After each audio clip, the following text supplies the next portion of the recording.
কোরবানির পশুর চামড়ার দাম নিয়ে প্রতি বছরই থাকে বিস্তর অভিযোগ। ন্যায্য মূল্য না পেয়ে শেষমেশ চামড়া রাস্তায় ফেলেই চলে যেতে দেখা যায় মৌসুমি ব্যবসায়ীদের। কাঁচা চামড়ার পাইকারদেরও লবণের দাম বাড়ানোর অভিযোগ সহ আছে নানা অভিযোগ। সিন্ডিকেটের দৌরাত্ম্যের খবর থাকে প্রতি বছরই। রোববার সচিবালয়ে এক সংবাদ সম্মেলনে বাণিজ্য উপদেষ্টা জানান, কোরবানির পশুর চামড়ার ন্যায্য মূল্য নিশ্চিতে সারা দেশের মাদ্রাসা ও এতিমখানাগুলোতে বিনামূল্যে সরবরাহ করা হবে 30,000 টন লবণ। অধিকাংশ ক্ষেত্রেই কোনো একটা মাদ্রাসা বা এতিমখানায় চামড়াটা দান করে দেন। উপদেষ্টা জানান, এবার কোরবানির ঈদে ঢাকায় লবণযুক্ত ছোট আকারের গরুর চামড়ার মূল্য নির্ধারণ করা হয়েছে 1350 টাকা, যা ঢাকার বাইরে 1150 টাকা। গতবার যা ছিল 1200 ও 1000 টাকা। স্কোয়ার ফিট মাপাটা বিক্রয় পর্যায়ে একটু জটিল, এই জন্য আমরা একটা আস্ত চামড়ার মূল্য ওটাতেই নির্দিষ্ট থাকতে চাই। খাসির ক্ষেত্রে আমরা যেটা বলেছি 22 থেকে 27 টাকা, এবং বকরির ক্ষেত্রে আমরা বলেছি 20 থেকে 22 টাকা। আর গরুর চামড়ার ক্ষেত্রে আমরা বলেছি যে এটা কি 60 থেকে 65 টাকা, 60 থেকে 65 টাকা ঢাকায়, এবং ঢাকার বাইরে 55 থেকে 60 টাকা। বাট মূলত আমরা যেটাকে ইনসিস্ট করতে চাচ্ছি বা যেটাকে আমরা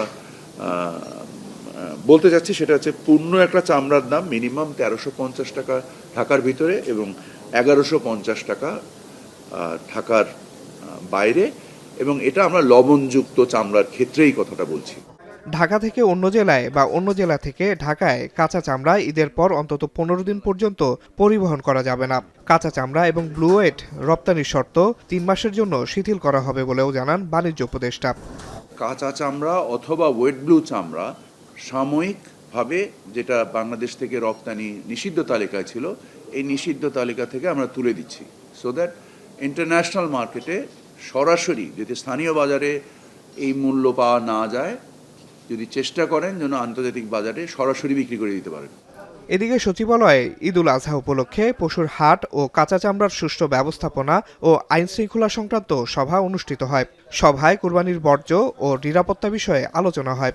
হাটের মধ্যে নকল টাকার মেশিন এবং দেওয়া, সাপোর্ট দেওয়া, ব্যাংকগুলোকে ওখানে মোবাইল ব্যাংকিং ও অন্যান্য ব্যাংকিং এর যে স্টল দেওয়া, এই ধরনের সকল ধরনের প্রস্তুতি আমরা গ্রহণ করেছি। 20টা হাটের ব্যবস্থা করা হচ্ছে এবং 20টা হাটেই যেন সার্বিক নিরাপত্তা ঠিকঠাক থাকে। এগুলি কোনো অবস্থায় রাস্তায় নামানো যাবে না। এটার জন্য প্রত্যেকটা হাট তার নিজস্ব বন্দোবস্ত করবে, যেটা নিয়ে রাস্তা থেকে অনেক দূরে হবে। সড়কে কোনো হাট বসতে দেওয়া হবে না বলেও জানানো হয় ব্রিফিংয়ে। এই বর্জ্যগুলি যেন যত তাড়াতাড়ি সম্ভব। আসিফ ইকবাল খান, এখন, ঢাকা।